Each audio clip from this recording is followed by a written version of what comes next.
नमस्कार दोस्तों, कैसे हैं आप सभी। उम्मीद कर रहा हूँ बड़े अच्छे होंगे।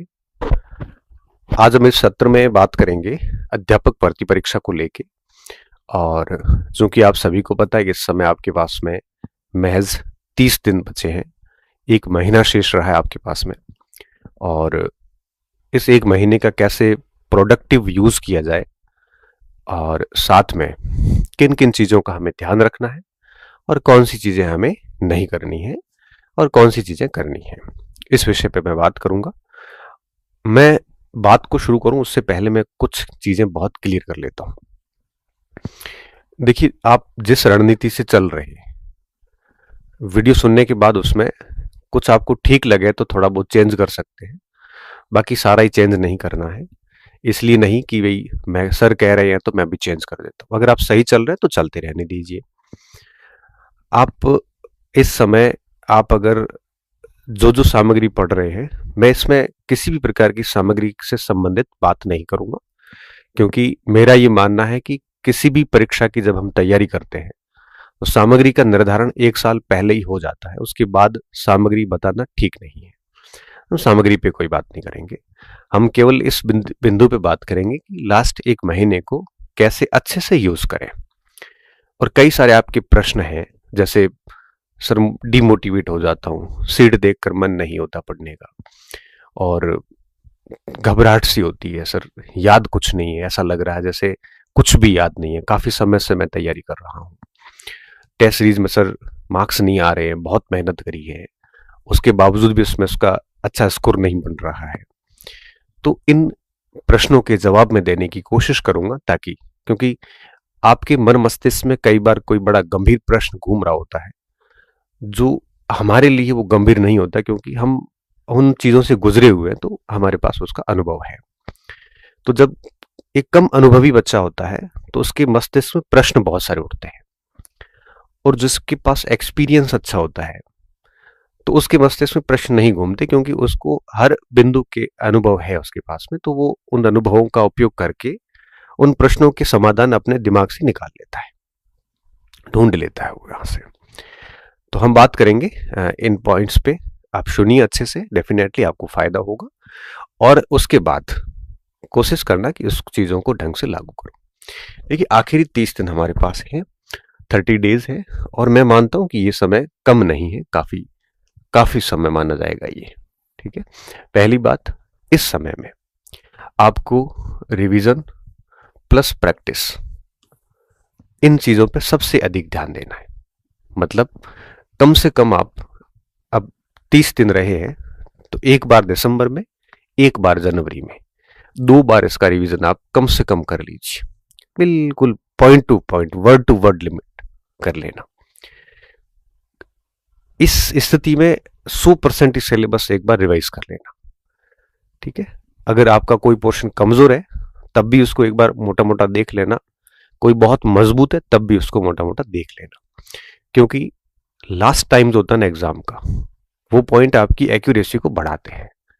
तो एक तो 2 बार रिवीजन कर लेना, प्लस प्रैक्टिस इस समय हर दिन कोशिश करिए कि 1-2 घंटे प्रैक्टिस होती रहे आपकी। अब प्रैक्टिस के लिए आप जितने भी PYQs है, पुराने ईयर्स के पेपर, कई सारे गाइड्स मार्केट में आती है, वो लाइए और हर दिन 1-2 घंटे उसकी प्रैक्टिस कीजिए। इसके साथ साथ में विभिन्न कोचिंग सेंटर्स की टेस्ट सीरीज भी है, वो पेपर भी लेके आ जाइए, मार्केट में खूब मिलते हैं, बच्चों से मिल जाते हैं, उनका एनालिसिस करिए 1-2 घंटे डेली। इससे क्या होगा कि जितनी प्रैक्टिस होगी उतना आपका कॉन्फिडेंस आएगा, प्लस रिवीजन अच्छा हो जाता है इससे, प्रैक्टिस से। क्योंकि आप अगर 20 टॉपिक प्रश्न देखते हैं तो 20 टॉपिक का रिवीजन एक साथ हो जाता है आपका, और साथ में आपका समय भी अच्छे से यूटिलाइज हो जाता है। तो कोशिश कीजिए कि आप है वो 1-2 घंटे प्रैक्टिस करें, विभिन्न सारी टेस्ट सीरीज जितनी भी कोचिंग सेंटर्स की आती है उनका एनालिसिस करें और पुराने प्रश्नों को निकालें। इस तरह से घर बैठे ही करें। अब मुझे लगता है किसी कोचिंग सेंटर वगैरह जाके टेस्ट वगैरह देने की बजाय, है ना, अपने रूम में, लाइब्रेरी में, जहां कहीं बैठे हो वहीं पे आप है वो प्रैक्टिस करें, और ढंग से करें, 1-2 घंटे रेगुलर करें, प्लस रिवीजन करें। ठीक है। ये काम तो आपको परीक्षा तक, टिल एग्जाम तक बनाए रखना है। दूसरी बात, अभी कोई नई सामग्री बिल्कुल नहीं लानी है, क्योंकि मार्केट में सामग्री आती रहती है। और मैं हर बार कहता हूं कि परीक्षा की तैयारी करने वाला एक गंभीर विद्यार्थी जो होता है, वो अपनी सामग्री का निर्धारण परीक्षा से 1 साल पहले ही कर लेता है। उसके बाद में तो ठीक है, कोई छोटा मोटा सेगमेंट इधर उधर करना है तो 6 महीने तक हो जाता है।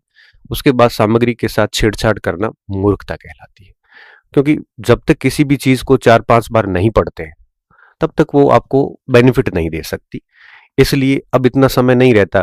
अब तो क्या, मैं कहता हूँ दीपावली के बाद से 4 महीने भी सामग्री को चेंज करने वाला समय नहीं होता।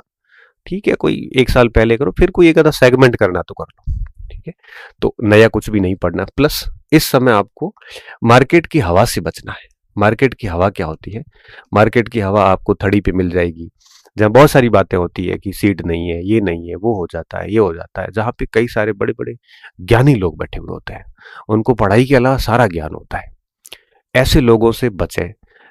मार्केट की हवा लाइब्रेरी में भी चलती है, चाय की थड़ी पे चलती है, विभिन्न जगहों पे, कोचिंग सेंटर्स के बाहर, ऐसे बहुत सारी जगह होती है जहाँ पे ऐसी चलती रहती है।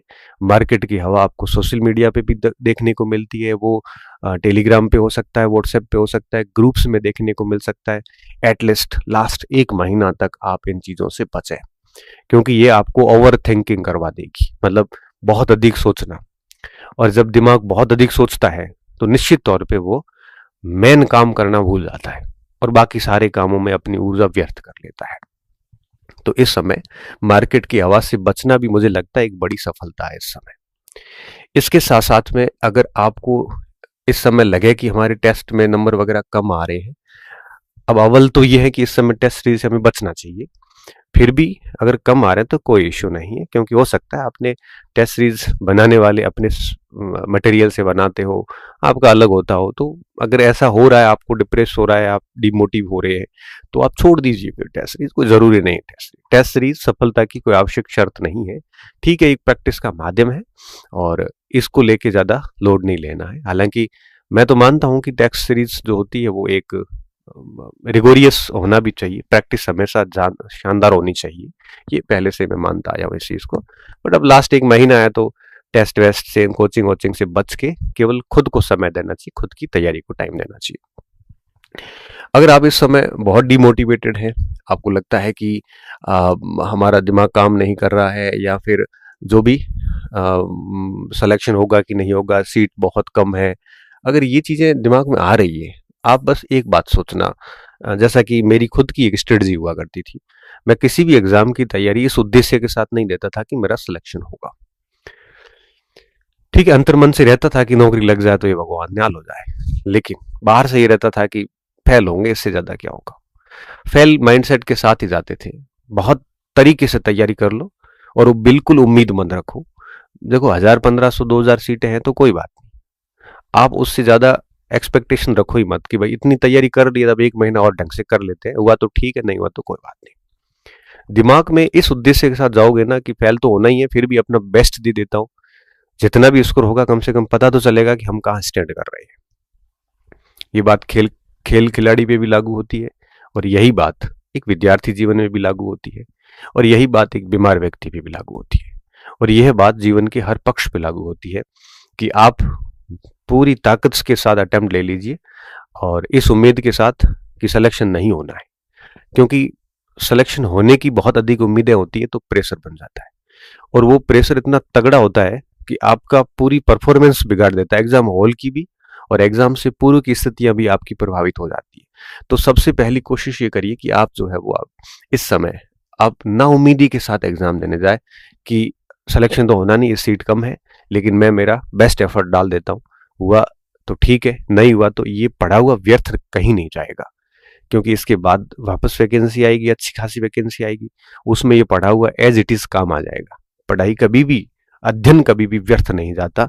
और हाँ, अगर ठीक से पढ़ा तो निश्चित तौर पर सिलेक्शन भी हो जाएगा, और मान लो नहीं भी होता है तो वो आगे काम आ जाएगा। अब आप अगर ये सोचते हो अभी कि सिलेक्शन तो होना नहीं है और पढ़ाई छोड़ देता हूं, तो 1 महीने में आप क्या कर लोगे दूसरा? अगर आप ये सोचते हैं कि नहीं मैं पढ़ाई छोड़ देता हूं, तो महीने में होगा क्या? आपसे कुछ नहीं होने वाला। सिर्फ पश्चाताप होगा परीक्षा देने के बाद में, काश 1 महीना पढ़ लेता तो स्कोर थोड़ा बढ़िया हो जाता तो नौकरी लग जाती। तो इससे अच्छा है कि जब महीना खराब करके भी कुछ हासिल नहीं होगा, सिर्फ समय खराब ही होगा, तो फिर यही सोच लीजिए कि थोड़ा ढंग से दे देते हैं तो कम से कम अपना बेस्ट क्या है ये पता तो चलेगा, हम कहां तक पहुंच सकते हैं ये पता तो चलेगा एटलीस्ट। क्योंकि इन दिनों में यही मैसेज देख रहा हूं कि सर मेरे जो है वो सीट कम है तो मेरा तैयारी करने का मन नहीं हो रहा है, तो छोड़ दो।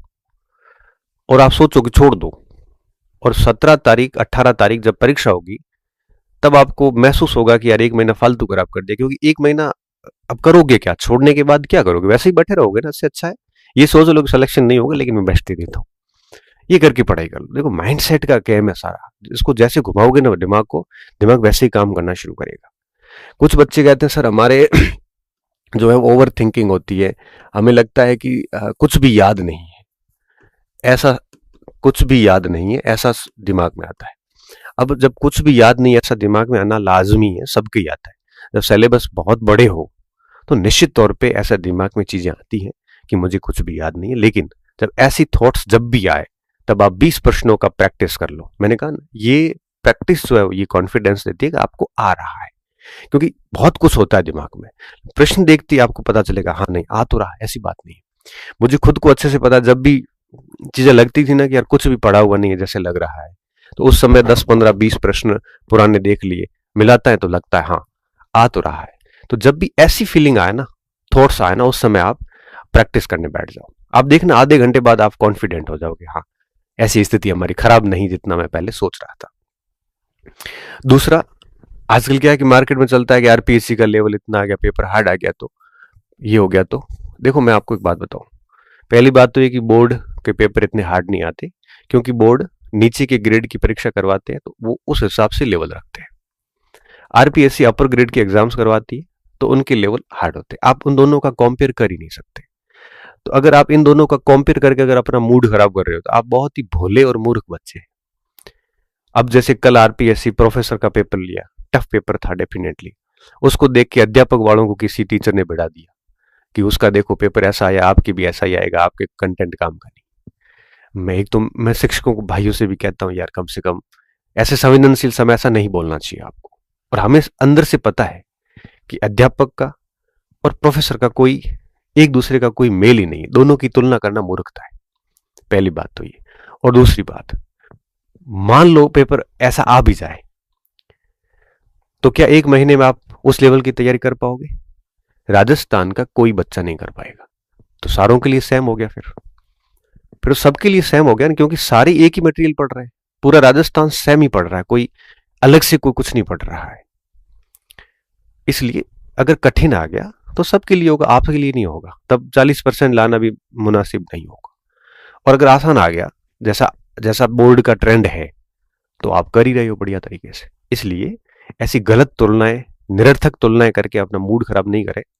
कभी भी ऐसी स्थिति नहीं आएगी, आप देख लेना। और मैं आपको आज ही कह रहा हूं, आरबीएससी का जो पेपर है, सॉरी आरएमएसपी का, या आरबीएससी की किताबों के इर्द गिर्द रहेगा। और ठीक है थोड़ा सा लेवल अप कर सकता है, थोड़ा सा, ऐसा नहीं है कि बिल्कुल आरपीएससी की तरह चले जाएंगे, नहीं ऐसा नहीं होगा। बहुत बड़े सिलेबस है, लोअर ग्रेड के एग्जाम है, तो पेपर बेहद आसान आएगा। बेहद आसान मतलब आरबीएससी की जो पुस्तकें हैं उनकी इर्द गिर्द ही रहता है। और आपकी तैयारी डेफिनेटली इससे तो थोड़ी ठीक ही है। तो हिंदी ग्रंथ अकादमी वगैरह और जो राजस्थान बोर्ड की किताबें हैं इनकी इर्द गिर्द ही पूरा पेपर रहना, इस चीज को लेकर आप बिल्कुल तनाव न लें, ये मैं आपको दावे के साथ कह सकता हूँ। पेपर आएगा उससे मैं आपको वापस कहूंगा कि सारा पेपर इन जगहों से आया था। अब कुछ बच्चे इस वजह से भी तनाव में है कि कट ऑफ आई जा रही है, सर पटवार की गई, ग्राम सेवक की भी जा चली जाएगी, लाइब्रेरियन की भी इतनी बड़ी बड़ी 70-80% कट ऑफ चली गई, तो सर हमारी भी चली जाएगी। ऐसा नहीं है, सब्जेक्ट का वेरिएशन समझिए आप। पटवार ग्राम सेवक में केवल जीके एंड ऑल, वो कुछ भी नहीं है ज्यादा, और थोड़ा बहुत शायद पटवार ग्राम सेवक में मैथ वैथ भी थी। वो जीके है और ओपन कॉम्पिटिशन है जिसमें सब बच्चे बैठते हैं, जिसने भी सीईटी पास किया ठीक ठाक बच्चे बैठते हैं, कर ले आते नंबर। जबकि शिक्षक भर्ती में क्या है, सब्जेक्ट वेरिएशन देखिए आप। जीके तो एक भाग है 180 नंबर का, 120 का पूरा अलग पड़ा है। साइकोलॉजी अलग तरीके से चलती है, एसएसटी अलग तरीके से चलती है, एनवायरनमेंट के 18 गुणा 5 वाले सब्जेक्ट अलग तरीके से चलते हैं, पूरा अलग है वो। और वहां पे कंपटीशन भी बंद कंपटीशन है, जिसमें जैसे L1 है तो केवल BSTC धारक के अंदर बैठ सकता है, हर बच्चा थोड़ी बैठ सकता वहां पे। जैसे L2 है तो हिंदी का बच्चा ही हिंदी की परीक्षा दे सकता है, इंग्लिश वाला इंग्लिश की दे सकता है, SST वाला SST की दे सकता है, साइंस वाला साइंस की दे सकता है। वहां तो ओपन कंपटीशन कोई भी आके बैठ जाता है, प्लस केवल जीके ही है उसमें, और कुछ है नहीं ज्यादा। तो कहाँ सब्जेक्ट अलग है, सब्जेक्ट वेरिएशन अलग है, और बैठने वाले स्टूडेंट के ग्रुप अलग है, सारा मामला ही अलग है। कहाँ तुलना करने बैठ गए आप लोग। ऐसी तुलनाओं से बचिए आप, क्योंकि अपना अलग अलग होता है, सारा अलग अलग कहानी चलती है। तो ऐसी तुलनाएं करके आप केवल अपना मूड खराब कर सकते हैं, ऊर्जा खराब कर सकते हैं, टाइम खराब कर सकते हैं, इससे ज्यादा कुछ भी नहीं है। इसलिए आप सिर्फ इस समय केवल यही सोचिए कि मुझे 2 बार रिवीजन करना है और डेली 1-2 घंटे प्रैक्टिस करनी है। और रिवीजन ऐसे करना है कि आप कम से कम दिन में ठीक ठाक 2-3 सब्जेक्ट पढ़ो। कोई एक सब्जेक्ट पूरा दिन रिवीजन करता है तो जैसे भी करो, हर व्यक्ति की अलग अलग शैली होती है। मैं आपकी जगह होता तो सुबह अलग पढ़ता, दिन में अलग पढ़ता, रात में अलग पढ़ता, 3 पार्ट का रिवीजन साथ में लेके चलता। तो वो आपके ऊपर है, हर व्यक्ति की अपनी अपनी शैली होती है, वो उसके लिए वही सही होती है। किसी दूसरे की शैली को अपनाना अपनी नेचुरल जो पावर है उसके साथ में खिलवाड़ करने जैसा है। तो आपको जैसा ठीक लग रहा है वैसा चलते रहिए। हाँ, ये ध्यान रहे कि 15 दिन में एक बार सिलेबस घुमा देना आप बढ़िया तरीके से। कुछ भी याद नहीं है जैसी फीलिंग आती है तो कोई इश्यू नहीं है, ये सबके साथ होता है। सबको लगता है कि कुछ भी याद नहीं, लेकिन जब प्रैक्टिस करते हैं, जब आप एग्जाम हॉल में जाते हैं, तो उस समय एहसास होता है कि हाँ, याद तो है, पढ़ा भी है। और मैं आपको एक बात बताऊं, जिन बच्चों ने इन सारे परीक्षाओं में ओवर थिंकिंग, सीट कम, पेपर ये कट ऑफ हाई जैसे बिंदुओं में फंस के अगर तैयारी छोड़ दिए, वो बच्चा परीक्षा देने के अगले दिन आंसू बहाएगा, टेंशन में आएगा। क्यों? क्योंकि उसका स्कोर तो अच्छा होगा 3rd ग्रेड में, लेकिन उतना भी नहीं होगा कि सिलेक्शन हो। फिर उसको लगेगा कि काश 1 महीना खराब ना करके पढ़ लेता तो 10-15 नंबर बढ़ सकते थे, मेरी नौकरी इन पोस्ट में भी लग जाती। लेकिन फिर क्या हुआ, बीत गई सो बात गई, समय चला जाएगा, फिर कुछ भी हासिल नहीं होगा। इसलिए सब कुछ छोड़ छाड़ के बिल्कुल भूमिगत हो जाइए। और भूमिगत होने का मतलब है मार्केट की हवा से बचते हुए, और 1 महीने को ठीक से यूटिलाइज करिए। और सुबह से शाम तक का आपका शेड्यूल इतना टाइट होना चाहिए कि आपको बीच में मोबाइल देखने का, बीच में ये सब फालतू काम करने का बिल्कुल टाइम ही ना हो आपके पास में। सुबह से शाम तक आप अपने आप को बिल्कुल बिजी कर दीजिए। जितना ज्यादा इस समय आप अपने आप को टाइम दोगे, जितना ज्यादा आप किताबों में रहोगे, जितना ज्यादा आप रिवीजन करोगे, उतना ही आपका स्कोर बढ़ेगा। डेली 1-1, 2-2 नंबर का इजाफा होना शुरू हो जाएगा अगर आप गंभीरता से तैयारी करते हैं तो। 1 महीने का टाइम है, आपने भले 2 साल तैयारी करी हो, लेकिन लास्ट का अगर 1 महीना आपने बिगाड़ दिया तो मान के चलिए कि आप चयन से दूर हो जाएंगे, आपका 2 साल बिगड़ जाएंगे।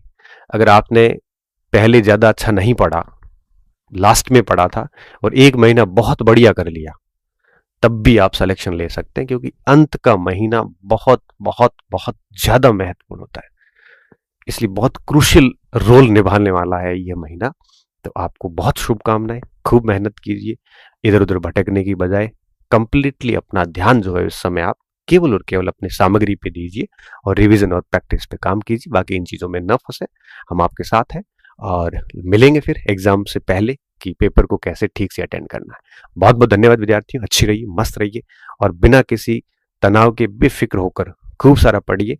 ये नहीं लगना चाहिए परीक्षा देने के बाद कि मैंने मेरी तैयारी में कमी रखी, बस ये थॉट नहीं आना चाहिए दिमाग में, ये बात बाद में नहीं होनी चाहिए। इसलिए खूब मेहनत करना। बहुत बहुत धन्यवाद आपको, अच्छे रहिए, मस्त रहिए और पढ़ते रहिए।